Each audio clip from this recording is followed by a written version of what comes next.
Somewhere along the path of awakening, perhaps after a seismic spiritual revelation or the quiet shattering of a personal identity, you felt the ground shift beneath you. What was once familiar became foreign. You pierced through the veil of illusion, saw the machinery of your patterns, the deafening noise of the world, and then came the silence. At first, that silence felt sacred, empowering even, like stepping out of a burning building into clean air. But slowly, subtly, meaning dissolved, not as a catastrophe, but as a quiet disappearance, as if your soul dimmed the lights on life and forgot to turn them back on. You stopped striving. You stopped performing, not out of despair, but in a kind of sacred exhaustion, a hollowing that felt strangely peaceful, but unnervingly still. And then the whisper began, a quiet, aching question. Why do I feel so empty, now that I finally see the truth? This is the paradox no one warns you about. We are led to believe that spiritual awakening will inflame our purpose, that seeing through illusion will make us burn with clarity. But for many, especially the sensitive ones, the seekers, the empaths, the inward travelers, it does something else. It empties the vessel. It scrapes out all false motives until even desire becomes unrecognizable. And in that void, we confuse awakening with apathy. I recall a conversation with a dear friend, brilliant, spiritually attuned, fluent in the texts of Eckhart Tolle, Krishnamurti, Alan Watts. She emerged from a dark night of the soul with crystalline insight. She told me she saw through the illusions of identity, achievement, external love. And yet 2 months later, I found her lying in bed, staring at the ceiling, adrift in a stillness she did not expect. I used to cry about not doing enough, she said. Now, I don't care if I do anything at all. I thought awakening would set me on fire. Instead, I feel extinguished. Carl Jung spoke directly to this threshold. He described it as the sacred terrain between the collapse of the ego and the birth of the self. A liminal space, terrifying in its quiet, where motivation once powered by persona and social approval dissolves, leaving only the raw clay of what has not yet been shaped. This is not failure. This is individuation, the chrysalis stage of the psyche, where the caterpillar dissolves into formlessness before becoming the butterfly. It is the psychological death required for rebirth. But we must not mislabel this void as regression. For in the heart of this emptiness lives a deeper call, a quiet pulse of soul truth, waiting to be heard. Not the motivation to prove, but the impulse to be. To move, not out of need for recognition, but out of inner resonance. This article is not about despair. It is about the moment after awakening, when the old fuel dies and the new source of energy is still forming. Jung understood, the privilege of a lifetime is to become who you truly are. The loss of motivation is not the end. It is the sacred beginning of living not as a mask, but as a soul. Carl Jung, the architect of analytical psychology, foresaw this strange and silent fog that descends after awakening long before it became a topic of modern spiritual circles. He didn't cloak it in mysticism or euphoric language. He spoke with piercing clarity about the soul's descent into its own depths once the unconscious begins to stir. Enlightenment, Jung once wrote, does not come by imagining figures of light, but by making the darkness conscious. And while those words may sound poetic, they carry a terrible truth. Real awakening does not crown you with bliss. It strips you. It unravels the scaffolding of the false self. It initiates a slow and sacred death, the death of who you believed yourself to be. The collapse is internal but far-reaching. Your former motives, ambition, achievement, recognition begin to dissolve. The timelines you followed, the goals that once pulled you forward, even the structures of identity that defined your relationships, your work, your daily rhythm, begin to fade like mirages in the light of a deeper truth. But here's where the psychological nuance is vital. Your ego does not disappear, it does not die, it simply becomes disoriented. The script it once followed has been burned, but no new script has yet emerged. The result is not laziness or apathy, but a profound spiritual limbo. You are no longer asleep, but you are not yet fully awake into what comes next. This is the mystery, what Jung called the nigredo, the blackening phase of alchemy, when the ego has been dismantled, but the self has not yet taken the throne. In modern terms, it looks like demotivation, but in Jungian language, it is a holy pause, an in-between space where the soul retreats inward to rewrite its myth. And yet our culture fears this silence. Jung warned that the modern world does everything it can to avoid this phase, to pathologize it, numb it, medicate it, because it cannot comprehend a transformation that doesn't look like progress. But what you're experiencing is not regression, it is initiation. It is not dysfunction, it is sacred descent. This is not depression in the clinical sense, though it may share its shadows. It is the soul refusing to participate in a life it no longer resonates with. And that, Jung believed, was the beginning of individuation, the sacred becoming of the true self. Most people never speak of this part, do they? The ache after the light, the silence after the revelation. But this silence is not empty, it is formative. And if you can learn to stand still inside it, to listen to what it asks of you, you may come to see that what looks like demotivation is actually the beginning of a deeper alignment. The world tells you you're lost. Jung would say, you are being reformed by something far more honest. And that's exactly what we will begin to explore next. If you've been drifting through the haze that follows awakening, staring into the stillness where your spark once burned bright, know this, you are not broken. You are undergoing a profound psychic shift that our culture has no name for. A metamorphosis so deep, it does not merely challenge your thoughts, it reconfigures the very architecture of your inner world. The ambitions that once lit a fire in your chest, the deadlines, the goals, the 5-year visions, the motivational mantras of hustle, now fall flat. Not because you've failed, but because the very structure that once housed your motivation is disintegrating. Carl Jung foresaw this unraveling long before it was ever whispered on digital platforms. Let us understand it clearly. For most of your life, your energy came from the persona, the constructed self, the mask you wore to move through the world. That identity, the one who wanted to be admired, validated, applauded, was not a flaw. It was a necessary stage of human development. As Jung wrote, the persona is a system of behavior which is imposed upon the individual by the expectations of society. But when you awaken, you begin to see the mask for what it is, a performance. And the performance no longer compels you. You can't chase applause once you've seen that the stage is made of illusion. The result? The goals you once revered now feel foreign. They were written by a self that no longer lives in you. And this creates an eerie silence within, like an actor stepping off stage and forgetting their lines. Not out of confusion, but because the script no longer resonates with the soul. You feel aimless, not because you've lost your direction, but because you've shed the identity that required a destination. You didn't lose your drive. You outgrew the fuel that once powered it. What stirs within you now is not absence, but a sacred pause. A quiet void preparing to be filled by something truer. Something no longer forged from performance, but from presence. The ego pushed. The soul waits. And in that waiting, something holy begins. Carl Jung believed that the aim of life is not to exalt the ego, but to integrate it into a larger, deeper psychic totality.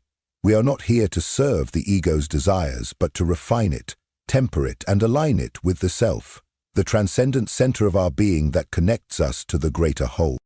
He called this process individuation, the lifelong journey of moving from fragmentation to inner unity, not to become the self that is praised, but to become the self that is real. The self, unlike the ego, is unconcerned with approval or performance. It is not driven by ambition, but by alignment. Its only desire is to express what is true. And so, after a spiritual awakening, the psyche begins a sacred recalibration. What once felt exciting now feels hollow. Your system begins to reject everything artificial, forced, or inauthentic. That includes careers built from insecurity, relationships based on roles, or even the vision board you crafted from your old self's fear of not being enough. This inner purification often feels like liberation and disorientation at the same time. You're shedding the faults, but what now takes its place? Jung cautioned that many get stuck here. Some awaken and fall into spiritual bypassing, mistaking transcendence for escape. They float above life, call everything an illusion, and convince themselves nothing matters. But detachment is not the same as disconnection. The self does not want you to disappear from the world. It wants to inhabit it through you. It wants to incarnate, not evacuate. It seeks not withdrawal, but embodiment. But before that embodiment, there is a threshold, and Jung described it well, though few recognize it when they are in it. It is the grey space after awakening, the void that comes not with bliss, but with bewilderment. It doesn't look poetic. It doesn't trend. It looks like sitting quietly while the world speeds past, unable to explain who you are becoming. Jung would say you are not failing, you are in between. You have stepped out of the ego, but the self has not yet become your foundation. This liminal space is not a mistake. It is initiation, a descent into the unknown that modern culture has no patience for. Stillness is misdiagnosed as laziness. Pause is confused for paralysis. So you begin to judge yourself, and that judgment becomes the very wall that blocks the energy your soul is calling home. This phase is sacred. It is chrysalis, not collapse. And if you can stay here long enough, if you can resist the urge to rush or retreat, you will begin to feel it, the quiet pulse of something deeper rising. The self is not loud, but it is constant. And it is waiting for you to trust what cannot yet be named. Carl Jung had a word for this sacred reversal of energy, enantiodromia, the phenomenon where something, when taken to its extreme, transforms into its opposite. And nowhere is this more evident than in the aftermath of awakening. You move from the manic striving of ego, I must do everything, to the hollow stillness of soul. Why do anything at all? The pendulum swings not because you're broken, but because balance demands it. The psyche, long imprisoned in performance, finally collapses into rest. And this descent is not pathology, it is initiation. In the language of myth, this is the archetype of the hermit, the withdrawal from the world before rebirth. It is the sacred cocoon where the caterpillar dissolves into formlessness, no longer a crawling self, not yet a flying one. It is the goo phase, unstructured, undefined, unproductive by every modern standard, but necessary, because the psyche is undergoing alchemical transformation, and transformation, Jung would say, begins in darkness, not in bypassing, not in good vibes only, but in descent. This is where modern spirituality often loses its depth, by glamorizing awakening while avoiding its crucifixion. Jung insisted that the shadow, the rejected, uncomfortable, unconscious parts of ourselves, is not something to escape, but something to integrate. Shadow work is not advanced-level spirituality. It is the very foundation of becoming whole. And in this state of nothingness you now occupy, the unconscious is rising, not as a villain, but as a messenger. What you once repressed, your grief, your rage, your unmet needs, begins to surface because now, at last, there is space. So the ego panics. It wants action, clarity, a name tag. But the self, quietly and persistently, whispers, let go. I am forming something deeper. And this is where the real work begins. Not in achievement, but in surrender. Not in clarity, but in witnessing. The psyche is not malfunctioning. It is metabolizing years of noise, illusion, and false striving. It halts your drive, your ambition, your hunger, so you have no choice but to sit with what you've buried, and it is in that stillness, in that haunting void, that you begin to remember. And then, almost imperceptibly, something stirs. A new form of motivation arises, but it is nothing like the old. It is not born of anxiety. It is not urgent or performative. It does not roar, it hums. A soul-led impulse to move, not because you must, but because it would be a betrayal of truth not to. Jung called this the emergence of the self, not as an abstract ideal, but as a living, breathing compass within. It does not chase, it calls, and what it calls you toward is not success, but wholeness. So, you've crossed the threshold and stood in the silence. You've tasted stillness, not as stagnation, but as sacred pause. You've wandered through the inner night, where no voice called out and no light showed the way. And now, something ancient begins to stir, not as a roar, not as lightning, but as a quiet, inner, a soft pulse that does not urge you to return to what was, but invites you to build what has never yet been.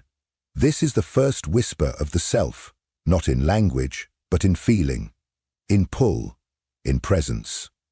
Carl Jung called this the symbolic life, a life no longer ruled by ego or convention, but guided by the deeper forces of the soul. Once the ego has surrendered and the unconscious is honored, life ceases to be a game of survival and becomes an unfolding of meaning. And here's the paradox. It may look beautifully ordinary. When the self begins to lead, you no longer hustle. You respond. You're not driven by the fear of missing out, but by the quiet conviction of inner alignment. You stop chasing clarity as a prize and begin recognizing it when it arrives, often dressed in simplicity. Living from the self does not mean you'll always be energized or certain. Fatigue, doubt, and grief still pass through. This is the texture of human life. But what disappears is the constant ache of self-betrayal, the dull exhaustion of performing a version of yourself that no longer fits. Instead, something shifts. You find yourself creating even when no one applauds, saying no even when yes is expected, following wonder rather than ticking boxes. You begin choosing peace over performance. This is not inertia, it's a new fuel, not adrenaline, but alignment. Not pressure, but presence. Jung called this living symbolically, not as an escape into fantasy, but as a return to soul. You begin to trust the language of dreams, gut instincts, symbols, and synchronicities. Your life becomes a dialogue, not a monologue shouted into the void, but a conversation with the unseen. And what does that look like? Sometimes it's as subtle as different questions. Not, what should I do, but what is quietly calling me? Not, what's the plan, but where is life nudging me? Not, how can I prove myself, but what feels true? You stop trying to dominate life and start participating with it. Ambition doesn't vanish, it transforms. It becomes devotion. Devotion to what is real, what is true, what brings you alive. And strangely, that devotion moves mountains. It gets things done. But from wholeness, not depletion. Now it is sustainable. Now it is soul-powered. This is the self's motivation, not to impress, but to express. And it leads you, often without effort, to create, to teach, to heal, to serve. Not because you should, but because your whole being says yes. So, if you've been wondering where your spark went after awakening, remember, it's not gone. The old fire burned away so a deeper flame could emerge, one that won't flicker in the storms of the world. Carl Jung never promised ease, but he did promise depth. If you are here, reading this, then you are already walking the path.